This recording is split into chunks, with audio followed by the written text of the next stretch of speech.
I try to understand what were they good at in their earlier heydays. Yeah, we need to understand what was their passion, what did they like doing. It could be reading, it could be painting, it could be drawing, it could be talking, it could be very simple thing like just writing the chanting, which I was saying, writing one page of book. I mean, that could be even one thing. Yeah, so what I try is I jot down those points, and then I understand what activities will they enjoy if I involve those activities in my activities. So if I say somebody is very good at writing, right? So I know that person is very, very intelligent also. So maybe I am playing like a name, place, animal thing. So where they actually have to write down, but they also have to think, and they have to make a small, like from an alphabet, write down the name, place, animal thing, and to make it more interactive and more competitive and more fun way, I'm going to give them scores.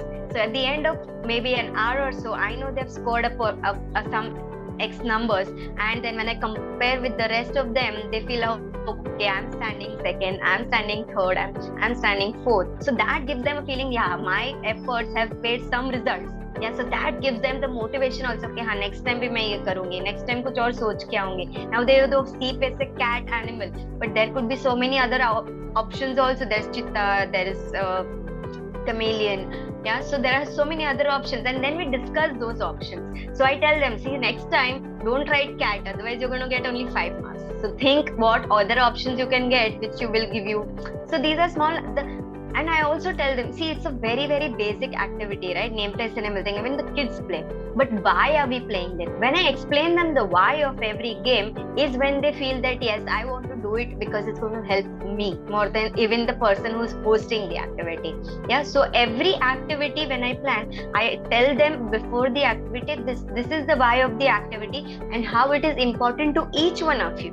You may be good in your mental skills now, but to maintain that mental health and to improvise that, these are the activities which is going to help them. And mind you, we've had instances where people have started doing these activities. I've given them word search books, so those books have so many other words. So when they play with me some word games, initially they could think of 5 words. Now they're able to think of at least 50 and 100 words.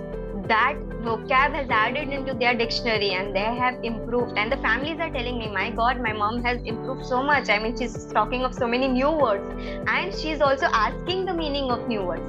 So I can see that enthusiasm, that what she wants to know the meaning of those new words also. It's not just not doing for the sake of doing.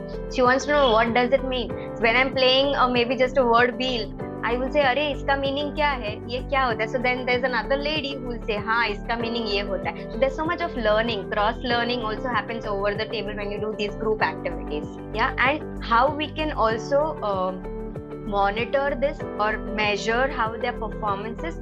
We could actually write down and see that if initially they were able to remember only 5 words of what we have told. After doing it again after 1 week of different activities, we should see have they improved. If they've been able to do 7 words, then yes, no, we are in the right track.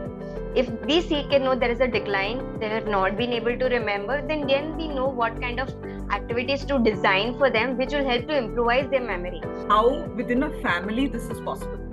Yes. Right, in an institutional setup, because you have a group that you can work with, but within a family, either the family spends enough time with the individuals besides the caregiving. Also look for a possibility of a place like Happy to Age. Yes, very important.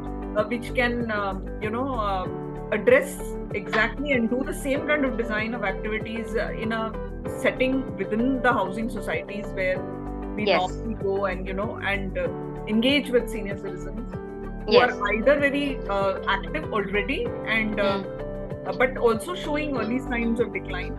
Yes.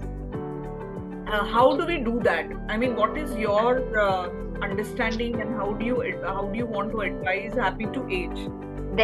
Especially when they don't have many other responsibilities, unlike what they were doing in their earlier times, they should have a group where they should be able to do some activities. It could be singing, it could be talking, it could be going out, it could be planning to go to temple, it could be planning sitting and just talking about your own experience. How did you perform in your workplace? Where all did you go to travel?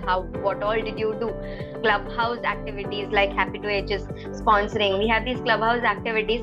These activities are going to help them to know each other more, make new friends, do these activities.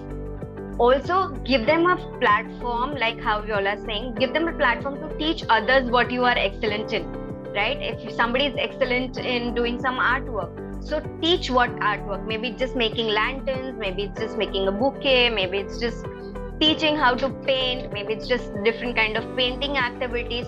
So all that, giving them these kind of platforms also makes them feel, today if I have to perform, I have to plan, I'm going to talk to 100 people, I'm going to talk to 20 people, I have to prepare myself.